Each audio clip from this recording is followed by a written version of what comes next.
Good morning friends, আশা করছি তোমরা সবাই খুব ভালো আছো আর আমিও বেশ ভালোই আছি।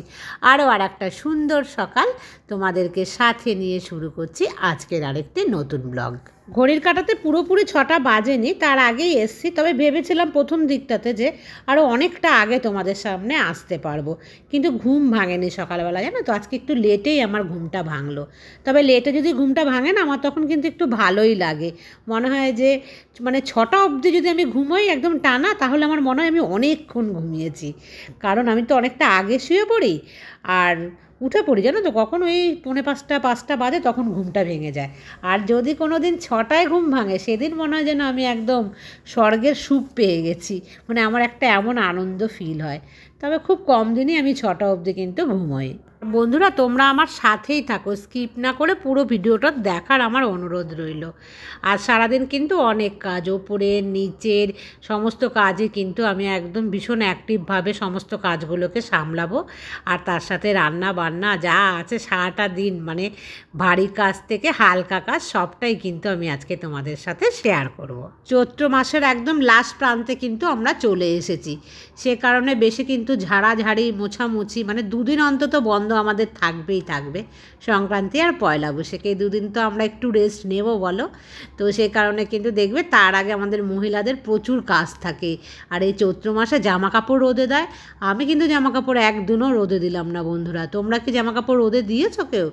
আর আমি না সেমনভাবে কিন্তু কোনো দিনই জামা কাপড় দিই না। কারণ ওই আলমারি থেকে বের করে হয় ছাদে নিয়ে যাও আর নয় নিচে। আর নিচে আমার দেওয়ার অতটা জায়গা নেইও, তোমরা দেখেছো। ওই সিঁড়ি ভেঙে ভেঙে বারবার করে নিয়ে যাওয়া আবার নিয়ে আসা আমার একার পক্ষে একদমই সম্ভব নয়। বা আমার হাজব্যান্ডকেও যদি বলি না, তারও কিন্তু খুব কষ্ট হয়ে যায়। সেই কারণে আমি কিন্তু কোনো দিনই সেভাবে রোদে না জামা কাপড় দিই না। ধরো যে জামা কাপড়টা আমি পরলাম, ধরো শাড়ি বিশেষ করে বলছি, সেই শাড়িগুলো তো আর পরি না, হয়তো অনেক দিন পর আবার পরবো। তখন আমি কি করি, একবার পরলেই যেগুলো ধোয়া না যায় সেগুলোকে কিন্তু রোদ খাইয়েই আমি তুলে রাখি। তারপরে কিন্তু আমি আর ওইভাবে চৈত্র মাস বা পুজোর সময়, দুর্গা পুজোর সময় যে রোদে দেয়, সেটা কিন্তু কোনো দিনই আমার দেওয়া হয় না। একটা কথা মনে পড়লো, মধুমিতা আমার কাছে জানতে চেয়েছিল যে মাটির যে আমি মটকাটা যে ব্যবহার করি জল খাওয়ার জন্য, সেটা ও একটা হয়তো কিনতে চাইছে, যে নতুন কিনবে কিনা, মাটির গন্ধ লাগবে কিনা। তো সেই বিষয়ে আমি বলছি যে মাটির মটকাটা না, আমি আজকে কিন্তু প্রায় এটা আমি রাজস্থান থেকে শিখেছিলাম। রাজস্থানে তো আমি আরও 20 বছর আগে, না তো 15 বছর আগে তো আমি ছিলামই রাজস্থানে। তো তখন কিন্তু মাটির মটকাতে আমার প্রথম যখন আমি জল খেয়েছিলাম, আমার কিন্তু গন্ধ লাগতো জল। প্রথম তোমারও একটু গন্ধ লাগবে, সে নতুন বলো আর পুরনো মাটির মটকাই বলো না, বা যার পুজো যাই বলো, সবের মধ্যেই একটুখানি গন্ধ তোমার লাগবে। তবে খেতে খেতে অভ্যস্ত হয়ে যাবে। অভ্যস্ত হয়ে গেলে কিন্তু তখন আর তোমার খারাপ লাগবে না। তবে যে খুব বিচ্ছিরি একটা গন্ধ লাগে তা নয়, একটা মেটো মেটো ভাব থাকে, একটা আলাদা রকম লাগবে। ফ্রিজের জলে যদি তোমার সমস্যা হয়, তাহলে কিন্তু তুমি খেও না মাটির মটকার জলে, তুমি খেও, জলটা কিন্তু বেশ ঠান্ডা থাকে। আর তোমার যদি ফ্রিজের জলে অভ্যস্ত থাকে, তখন প্রথম কিন্তু তোমার মাটির মটকার জলটা খুব একটা ঠান্ডা লাগবে না। কারণ ফ্রিজ আর মাটির জিনিস, সেটা তো বুঝতেই পারছো, তার মধ্যে একটা ডিফারেন্স হবেই হবে।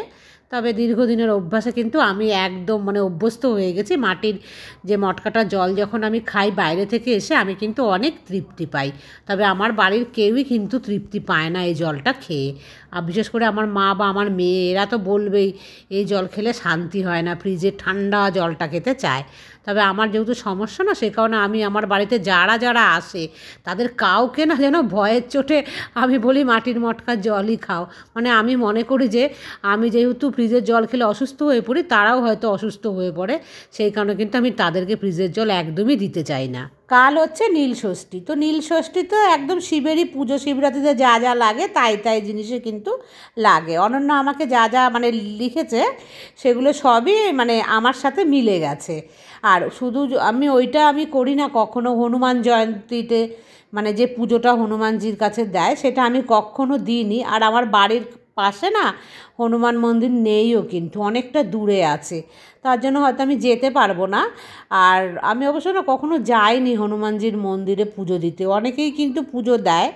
তো যাই হোক, যদি কোনো দিন সম্ভব হয়, আমি কিন্তু গিয়ে হনুমানজির কাছে পুজো দেবো, ওর বাবা যখন আসবে তখনই। ওপরের কাজগুলো সেরে আমি নিচে চলে আসলাম।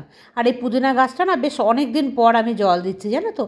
আমার হাজব্যান্ড এত জল দিয়ে গিয়েছিলো এই গাছটার মধ্যে যে গাছটা কিন্তু পুরো ভিজে একদম জল থই থই করছিল। তার জন্য না আমি অনেক দিন জল দিইনি, বেশ একটু যখন শুকিয়েছে তারপরে আবার আমি আজকে জল দিলাম। আর নিচে গিয়েছিলাম, আমার হাউস হেল্পার এসেছিলো, তো কাজ টাজ করেও গেল, তারপরে আমি উপরে এসেছি সকালবেলা জল খাবার বানাতে। আর রুটি মানে এখানে বানাতে বেশি না আমার ভালো লাগে, কারণ এই যে তোমাদেরকে দেখো আমি সুন্দর করে একটা শ্যুট দেখাতে পারছি যে কিভাবে রুটিটা আমি বানালাম, আর নিচে সেটা সম্ভব হচ্ছিল না। এই দেখো বন্ধুরা, আমি কিন্তু দই যে পেতেছি, দইটা যদি ফ্রিজের মধ্যে রাখতাম না তাহলে খুব ভালো হতো, মানে আরেকটু জমে যেত। যাই হোক, আমি খাবো বলে, মানে আমি আবার তো ঠান্ডা খেতে পারি না, এবার যে আমি নিয়ে নিয়েছি তারপরে কিন্তু এবার ফ্রিজে রেখে দেবো। আর গাছের একটা ছোট্ট পেঁপে কালকে না পেরে দিয়ে গিয়েছিল আমার হাউস হেল্পার, তো ওটাকেই আমি নিলাম, দেখলাম যে আধা কাঁচা আধা পাকা হয়েছে, তো ওটাই সকালবেলা জলখাবার খেয়ে নিই। আর এই টক দই দিয়ে রুটি কিন্তু অভ্যাস করছি আমি, মেয়েদের ওখানে তো সব সময় দেয় যে টক দই দিয়ে পরোটা রুটি, তো আমি ভাবছি এখন থেকে কিন্তু সকালের যে খাবারটা আমি এরকমই খাওয়ার চেষ্টা করব। এই দেখো, বাড়ির তো এটা পিওর, এর জন্য কিন্তু এরকম হয়েছে। আর ভালোই হয়েছে দেখতে, যদি একটু ফ্রিজে রাখতাম তাহলে কিন্তু পুরো আটো সাটো হয়ে যেত। তবে আজকে রেখে দিয়েছে, তো কালকে যখন খাবো সেটা কিন্তু তখন দেখতে পাবে যে পুরো জমে গেছে দইটা একদম। আসাম থেকে ভাগ্যশ্রী আমার ব্লগ দেখে, তো আমাকেও কমেন্টসে জানিয়েছে আসামে থাকে, তো আসামে আমার দুই পিসি থাকে, মানে আমার নিজের পিসি, আমার হাজব্যান্ডের পিসি, তো সেই কারণে আসামের প্রতি একটা অন্যরকম কিন্তু ভালোবাসা আমাদের আছে। যাই হোক, আমাকে ভাগ্যশ্রী কোশ্চেন করেছে যদি তুমি এত কাজ করো আর তাহলে তোমার হাউস হেল্পারের কী প্রয়োজন আছে। তো আমি এই কথাটা আগেও শেয়ার করেছি, যেহেতু ভাগ্যশ্রী নতুন, ও জানে না, তো সেই কারণে আমি আর একবার বলে দিচ্ছি।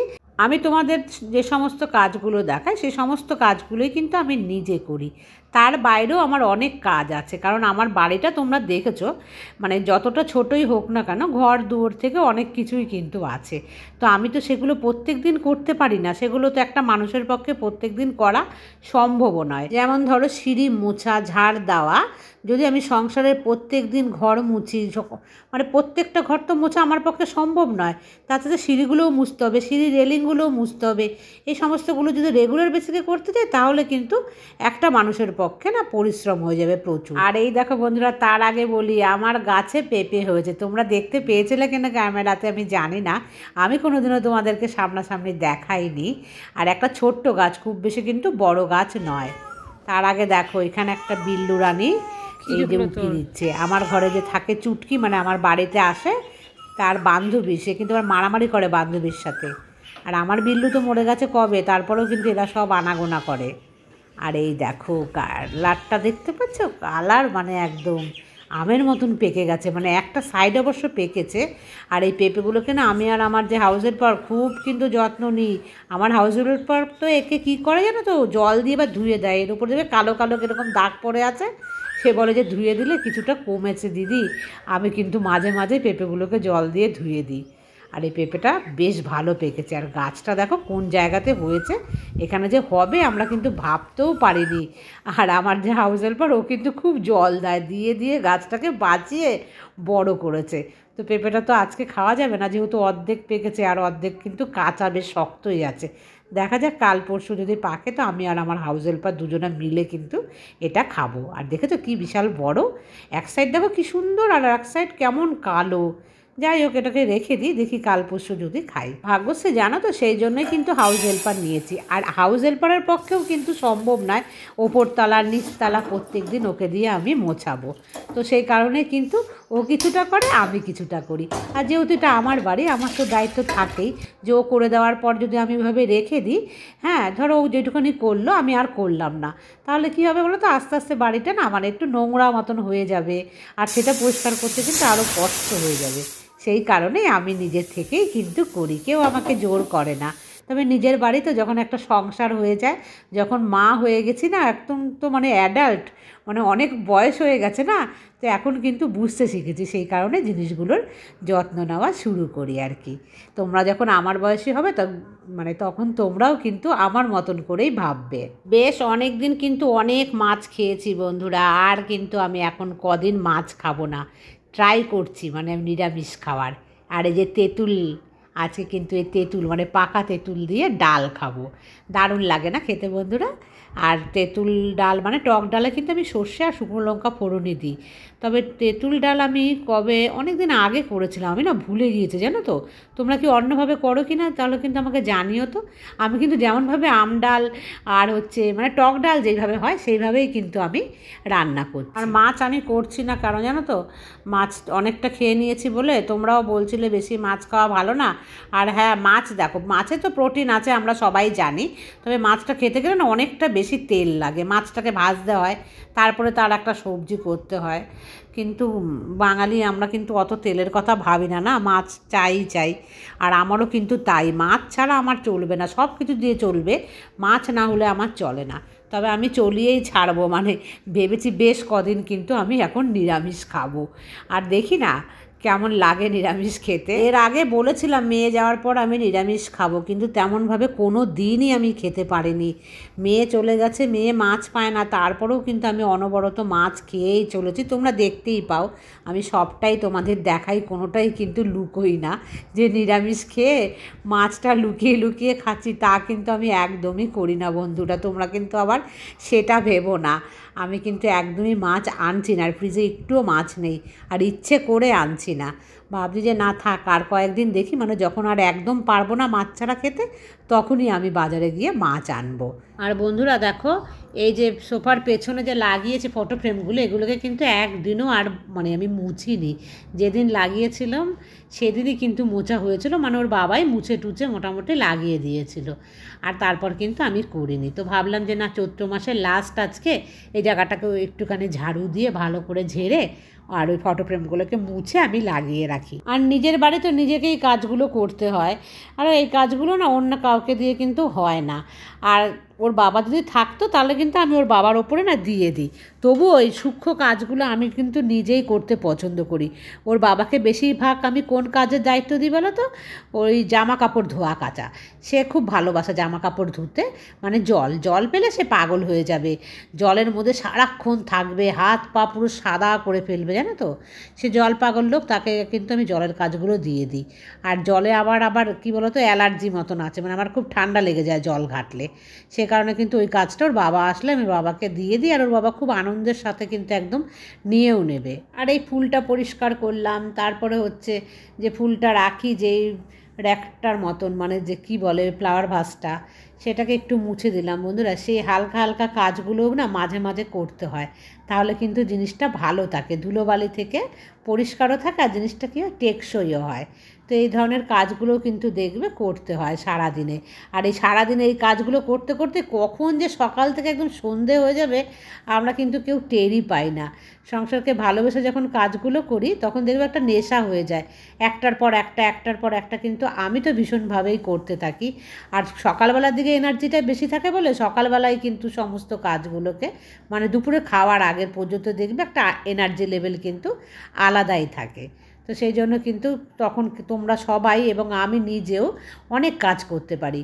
স্নান করলাম দুপুরবেলা, আর স্নানের পর যখন মানে দেখবে যে আমার তো স্নান করলে ভীষণ খিদে পেয়ে যায়, আর যখনই খেয়ে নেব বাস, মানে ভাত, বাঙালির যখনই একটা ভাত পেটে পড়ে যাবে স্নানের পর, তারপর কিন্তু আর কোনো কাজ করতে ইচ্ছে করবে না।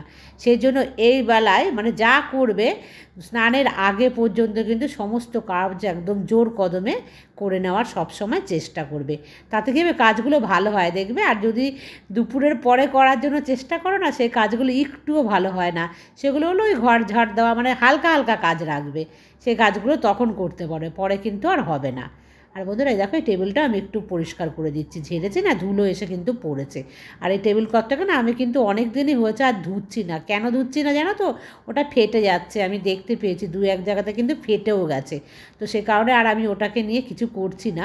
আর এই কভারটাকে আমি ফেলে দিতে পারি, কভারটা ফেলে দিলে না এই যে সবুজ রঙের যে কালারটা, এই কালারটা না মানে একদম খারাপ হয়ে যাবে, জ্বলে যাবে। আমি দেখেছি, আমি একজনের বাড়িতে মানে আমার মতনই একদম সেম আছে, সে কোনো কভার লাগায় না এটার ওপরে, তার কালার কিন্তু খারাপ হয়ে গেছে, কারণ ওটার ওপরেই তো সে থালাটা রাখে, খাবার গরম সমস্ত কিছুই ওর মধ্যে পড়ে, তো আস্তে আস্তে কিন্তু সেটা খারাপ হয়ে যায়। এই টেবিলটা আমি 1.5 থেকে 2 বছর এরকমই হবে কিনেছি, খুব বেশি দিন কিনিনি। আর যেন খুব তাড়াতাড়ি নষ্ট না হয়ে যায় সেই জন্যই কিন্তু আমি এই কভারটা পরিয়ে রাখি। আর বন্ধুরা স্নান পুজো তো হয়েই গেছে, আমি কিন্তু এখন দেখো মাটির মটকার থেকেই জল নিলাম। বেশ ঠান্ডা, কিন্তু ভীষণ ভালো লাগে আমার খেতে। আর এই দেখো আর নিয়ে চলে আসলাম লাঞ্চ। আর এই যে পাঁপড় ভাজাটা দেখলে না, এই যে পাঁপড়টা কিনেছি আমি কোথায় বলতো, বাড়িতে বিক্রি করতে আসে না সেই লোকটার থেকে সকালবেলা পাঁপড় কিনেছি। তো ভাবছি যে একটা পাঁপড় ভেজে খেয়ে দেখি, তেলে ভাজা খাওয়া বারণ, তাও ইচ্ছে হলো, মানে লোভ হলো। তো একটাই আমি নিয়েছি, এটা হচ্ছে বললো মুগ ডালের পাঁপড়। সকাল থেকে ভীষণ ব্যস্ততম একটা দিন, তারপর কিন্তু টক ডাল আর পাঁপড় ভাজা খেতে কিন্তু বন্ধুরা দারুণ লাগছে। আর আজকের মতন এই পর্যন্তই রাখছি, আবার দেখা হবে নেক্সট ব্লগে। ততক্ষণ তোমরা সবাই ভালো থেকো।